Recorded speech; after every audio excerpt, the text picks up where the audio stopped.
They put you through 12 years of school, then 4 years of college. If you were fortunate enough, thousands of hours of instruction, thousands of pages of curriculum, and not one single lesson, not one on how to survive being betrayed by someone you loved, not one lesson on what to do when the system you trusted reveals it was never designed for you, not one lesson on how to keep standing when everything you built has collapsed. A man they called a monster figured those lessons out, and they never put them in any curriculum, because if they did, you would stop being quite so easy to manage. Today I had 7 lessons, the ones they deliberately left out. Stay, every single one of them will cost you something to hear, and every single one of them is worth it. Heath Ledger's Joker is regarded, almost universally, as one of the greatest performances in the history of cinema.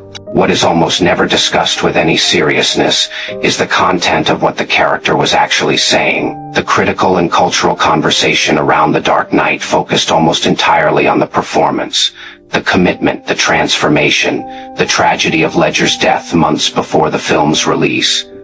All of that is legitimate, but it functioned, whether intentionally or not, as a way of keeping the audience in the role of spectator, admiring the Joker, rather than listening to him. Because listening to him, actually engaging with the substance of what he says, rather than the spectacle of how he says it, produces something genuinely uncomfortable. It produces recognition. The recognition that the philosophy embedded in that character is not the philosophy of a fictional villain. It is a coherent, disciplined, and in several specific ways entirely correct framework for understanding how human society functions and how an individual navigates it with their integrity intact. 7 lessons drawn directly from the character, the film, and the philosophy beneath both. Let us begin. Lesson 1. The most dangerous thing in your life is not the enemy you can see. It is the mask you cannot. The Joker makes this explicit deliberately, repeatedly, throughout the entire film. He wears paint, obvious, unmissable, theatrical makeup that announces itself from a distance. Every other character of consequence in The Dark Knight wears a different kind of mask, one that announces nothing, one that looks exactly like a face. Harvey Dent presents as Gotham's incorruptible moral crusader. His mask is integrity.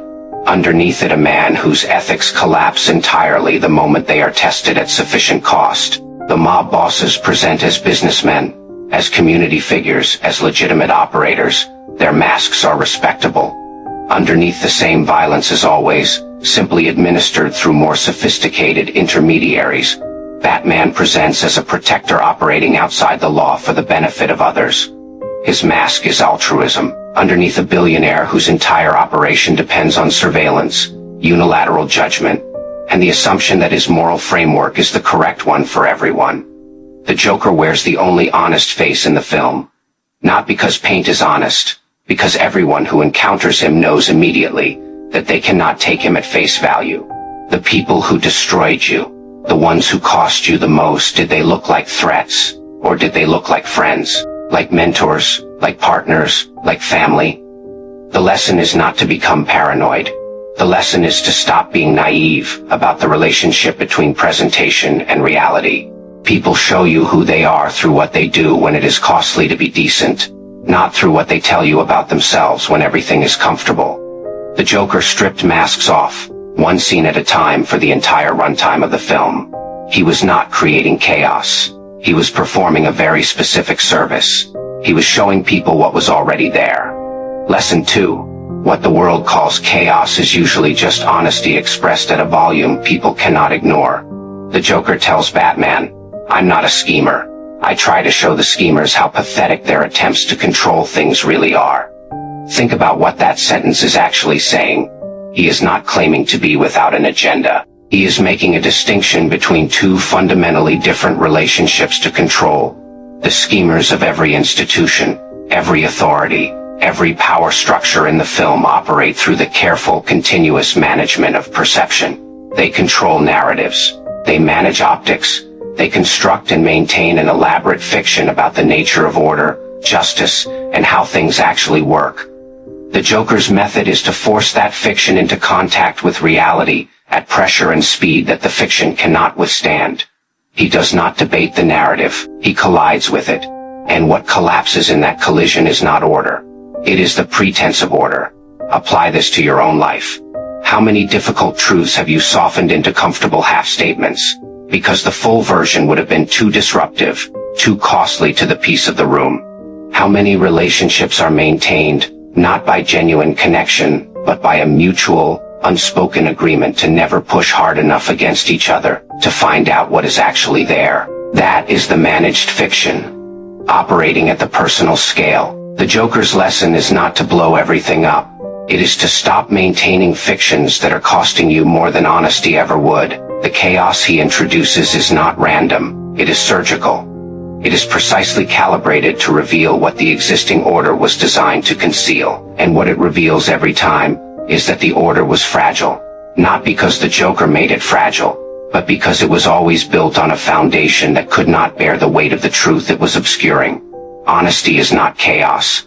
It only looks like chaos to the people who have invested heavily in the fiction it displaces. Lesson 3. Madness is like gravity. All it takes is a little push. Most people hear that line as a threat. It is not a threat. It is the most accurate description of a specific human experience that the film contains. There is a moment, and most people who are watching this have experienced it, where something that you believed in completely breaks. Not gradually, not ambiguously. It breaks with a clarity that is almost physical. The relationship you thought was solid, the institution you trusted, the version of the world that made sense of everything, that organized your choices and validated your sacrifices and told you that the way you were living was building towards something real. And then the push arrives, and the entire structure, not just the thing that broke, but the entire worldview built around it, becomes suddenly irreversibly questionable. The Joker's insight is that this moment is not the disaster it feels like. It is in fact the first honest moment, because every belief you held before the push was held inside a framework you had never genuinely tested. You trusted it not because you had verified it, but because it had not yet been seriously challenged. The push is the challenge, and what survives the push, that remains standing after the thing you believed in has collapsed, is what is actually real. Most people, when the push arrives, spend enormous energy trying to rebuild the collapsed structure, trying to return to the pre-push version of the world, trying to unknow what they now know, because the post-push world is disorienting, and the pre-push world was comfortable, even if it was built on premises that were never entirely true. The lesson is not to pursue the push. The lesson is not to manufacture crises. The lesson is this: when the push comes, and it will come, do not spend yourself trying to restore what broke. Spend yourself building on what remains.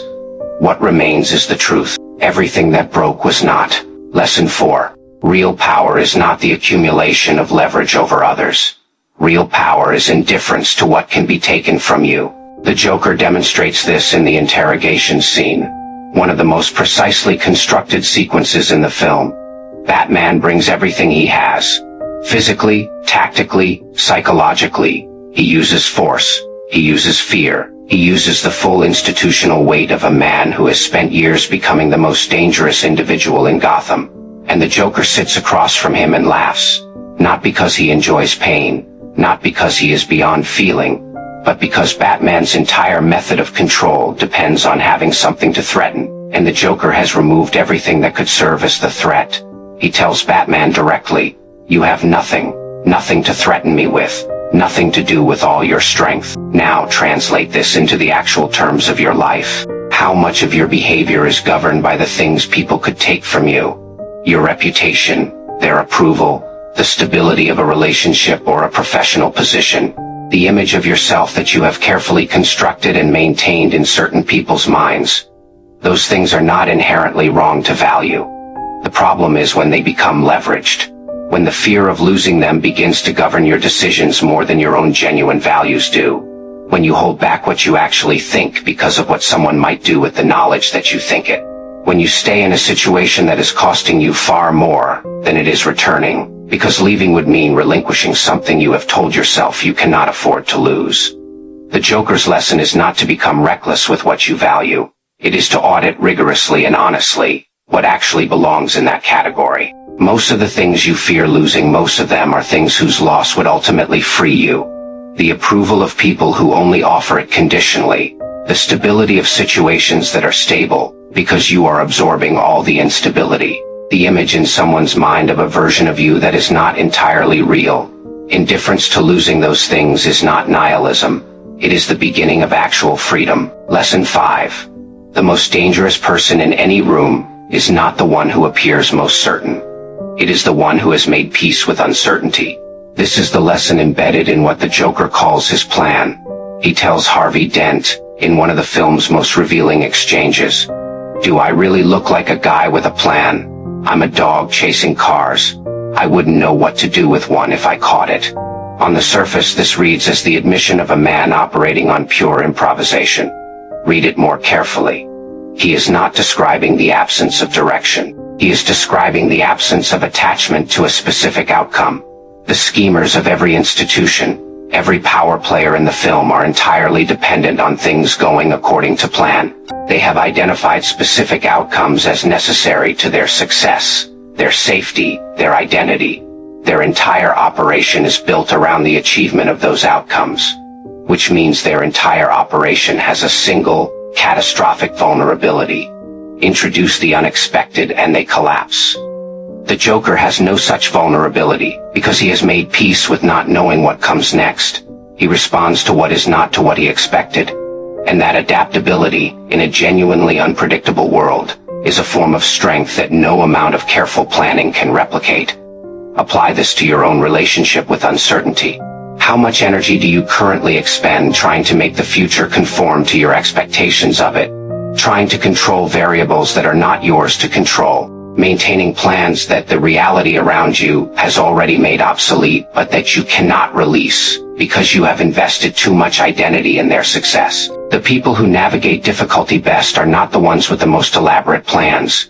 They are the ones who can move cleanly when the plan no longer serves them, who can release an expectation without it constituting a defeat, who can look at an outcome they did not choose and ask what is actually possible from here rather than spending themselves mourning the outcome they had planned for. Certainty is the illusion of control.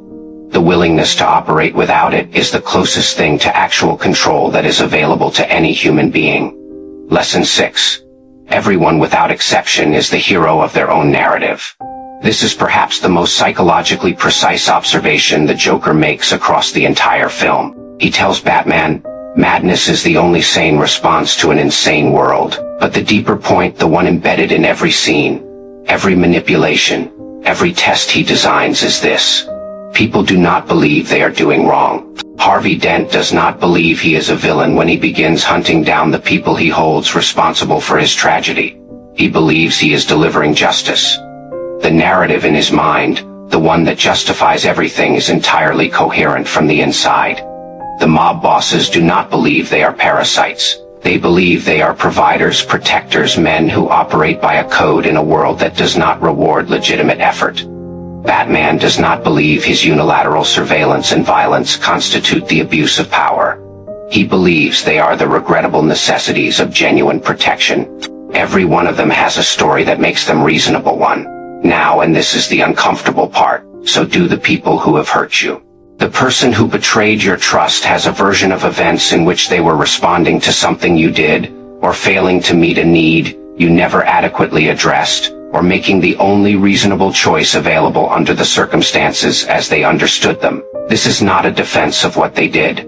It is an explanation of why waiting for them to recognize themselves as the villain to arrive at the accountability you need is often a form of waiting for something that will never come. The Joker's lesson is not cynicism about human nature. It is precision about it. People are not motivated by malice nearly as often as we would like to believe. Because malice, at least, would be something we could reason with. They are motivated by their own narrative, their own version of events, their own understanding of who the reasonable person in the situation is. Understanding this does not mean excusing harm. It means releasing the expectation that the person who caused it will ever see it the way you do, and building your recovery on what you actually have rather than on the acknowledgement you are waiting for and may never receive. Lesson 7. The truth does not wait for you to be ready. It does not soften itself for the sake of your comfort. It does not time its arrival to a moment that is convenient. It does not apologize for disrupting everything you had organized your life around. The Joker's entire operation from the first frame to the last is an exercise in forcing the truth into contact with people who are not ready for it.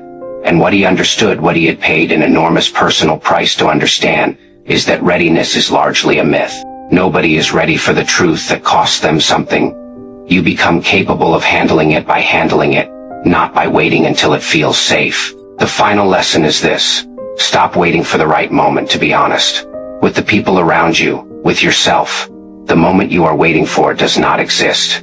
There is only this one: 7 lessons, not from a textbook, not from an institution, not from anyone who had a vested interest in keeping you cooperative and predictable and easy to manage, from a character who was willing to pay the full price of seeing clearly and whose tragedy was that he saw everything except the possibility of building something from what he had seen. I want to say something now that has nothing to do with the film. You are here watching this, engaging with this material because something in your life has either already broken or is in the process of breaking. Something you believed in, someone you trusted, some version of the world that no longer holds together the way it once did. And you are trying to figure out what to do with the recognition that is arriving, whether to fight it, whether to accept it, whether to let it change you, or try to survive it unchanged. The Joker cannot tell you what to build. That is your work, only yours. But what he can offer, what 7 films worth of superhero mythology and a generation of critical conversation have consistently failed to extract from his character, is this: the clarity you are arriving at, as uncomfortable as it is not the problem. It is the first genuine resource you have had in a long time. The masks you can now see were always there. You are not in a worse world than you were before you could see them.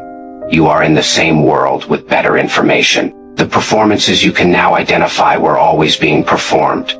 The relationships that were transactional were always transactional. The systems that were tilted were always tilted. None of this is new. What is new is that you can see it. And a person who sees clearly, who has stopped requiring the world to be something it is not in order to function within it, is not a broken person. That is, in the truest sense of the word, a free one. The Joker's tragedy was not that he saw too much. It was that he used what he saw to destroy when the same clarity, directed differently, could have built something that nothing in Gotham would have been able to touch. You have the same clarity. The direction is yours to choose. 7 lessons that were never put in any curriculum, because a person who has learned them is a person who no longer needs to be told what to think, what to accept, or how much of themselves to give away in exchange for belonging. And that kind of person is very difficult to manage. If one of these 7 lessons struck something real, drop a comment. Tell me which one. Tell me where you are with it. I read every single one, and I respond to more than you would expect. If this deserves to be heard by someone you know, share it. Subscribe with notifications on, because this channel is built for exactly these conversations. The ones that are too honest for most platforms and too necessary to avoid. They spent years teaching you how to fit inside the world as it is. Nobody taught you what to do when you finally see it clearly. Now you have 7 places to start. They spent years teaching you how to fit inside the world as it is. Nobody taught you what to do when you finally see it clearly. The Joker's tragedy was not that he saw too much. It was that he used clarity to destroy when the same clarity, directed differently, could have built something untouchable. A person who no longer needs the world to be something it is not in order to function within it, is not a broken person. That is a free one.